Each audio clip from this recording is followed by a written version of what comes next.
Compound events. I want you to try to match the definition of these vocabs to these circumstances. Simple event that describes one single outcome. Out of these three different choices, the one outcome would be I roll a 6. Compound event that is made up of two or more simple outcomes. That would be I rolled a 6 or a 5. Whenever you see or, that'd be a compound event. And mutually exclusive are events that can't both occur in the same trial. So I roll a 6 and then I roll a 5. You can't roll a 6 and 5 in the same roll. Mutually exclusive is the probability that A or B happen. When you have mutually exclusive events, you add the probability of A plus the probability of B. In this example, Y was voted for Hunt, voted for Klein, or voted for Vila are mutually exclusive. The reason why they're mutually exclusive is because you can only have one vote. You can't have more than one vote. So what is the probability that a student voted for Klein or Vila? Whenever you see the or, that's when you're going to be adding with probability. So the probability of Klein is 20%. The probability of Vila is 55%. So the probability of Klein or Vila would be 75%. Inclusive events.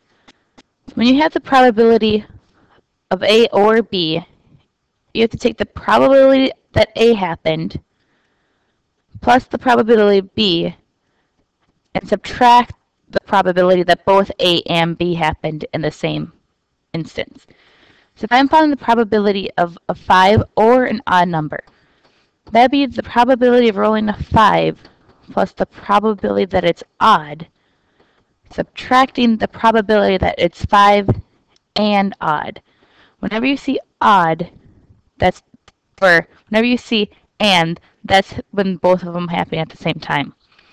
So the probability of rolling a 5 would be 1 out of 6.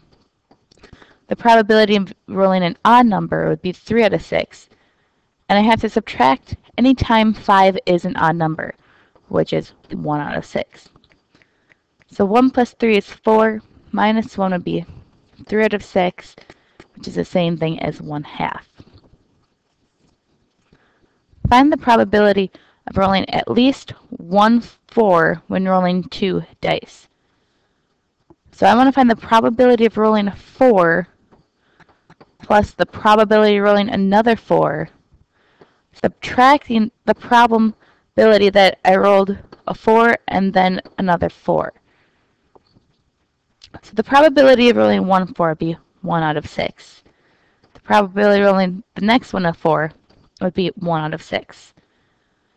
I have to subtract the probability that I rolled 2 4s. That would be I rolled a 4 and then I rolled another 4. So this is the same thing as 1 out of 36. Out of all of those 36 outcomes, there's one that I rolled double 4s. So if I have common denominators, this would be 6 out of 36 plus 6 out of 36. Subtract 1 out of 36. 6 plus 6 is 12, minus 1 would give me 11 out of 36. Of 160 beauty spa customers, 96 had the hairstyling, 61 had manicures, and there were 28 customers who only had a manicure.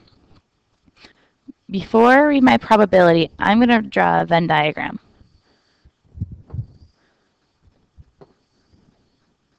And one of my circles is I'm going to have a hairstyling, so I'm just going to label it hair. And the other circle, I'm going to label it manicure.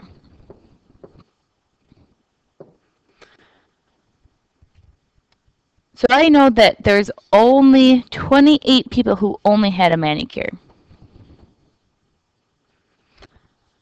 But it said that they had 61 manicures that day. So I could do 61 minus 28, which would be 33. So I could put 33 people had hairstylings and manicures. So since I have 96 had the hairstylings, and I already have 33 accounted for, I have to have 96 subtract 33 and have 63 right here. Now if I add 63 plus 33 and 28, that does not equal to 160.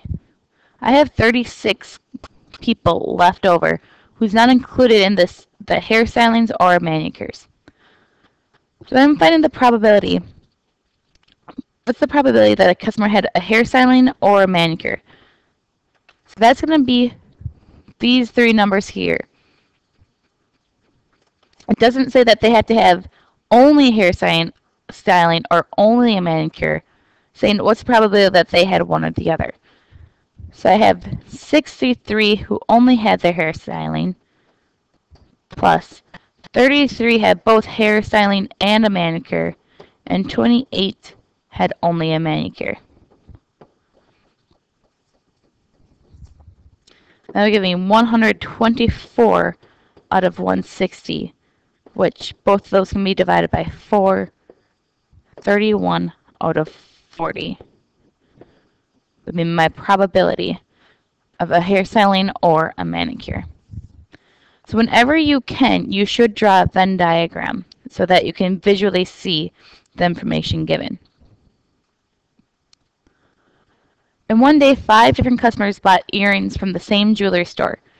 The store offers 62 different styles. Find the probability at least 2 customers bought the same style. Whenever I see at least 2 customers or at least 2 something, that's a lot more difficult. So I'm going to do 1 minus the probability that there's no same style.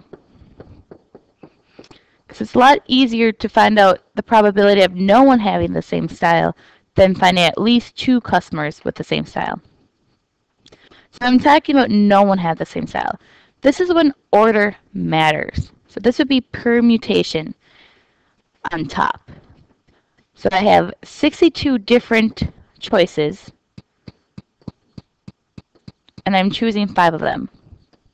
Now on bottom, each person walks in and they have 62 things that they can choose from. So the first person walks in and they can choose 62 different earring types.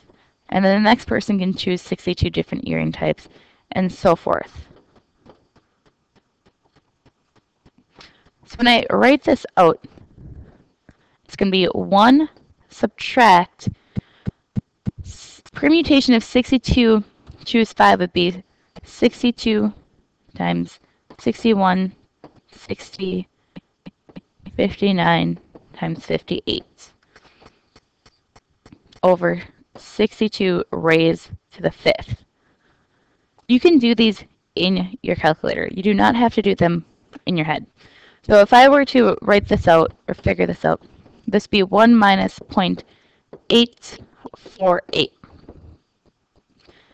The 848 is saying that no one has this. They're all different. So the probability that at least 2 or more have the same earring styles would be 0.152 or 15.2%. So my next question, each of 6 students randomly chooses butterfly from a list of 8. What's the probability at least 2 students choose the same butterfly? Again, it says at least 2. So I'm going to find out 1, subtract the probability that there are no repeats.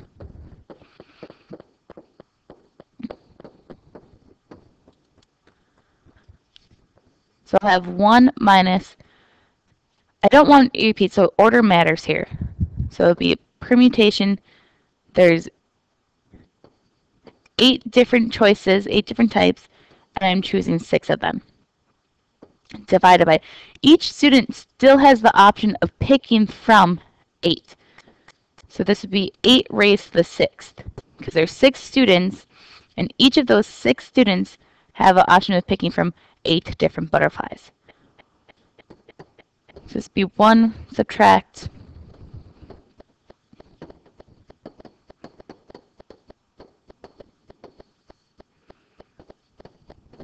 Again, you don't have to do this worked out. You can use a calculator to figure this out.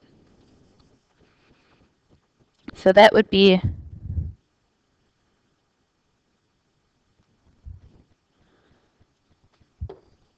0.923 or 92.3%. So when you're working on these problems, make sure to write out the probability statement. And if it says at least 2, you should always do 1 subtract that no one has the same. Homework for lesson 4, page 822, 1 through 19, 44, and 48.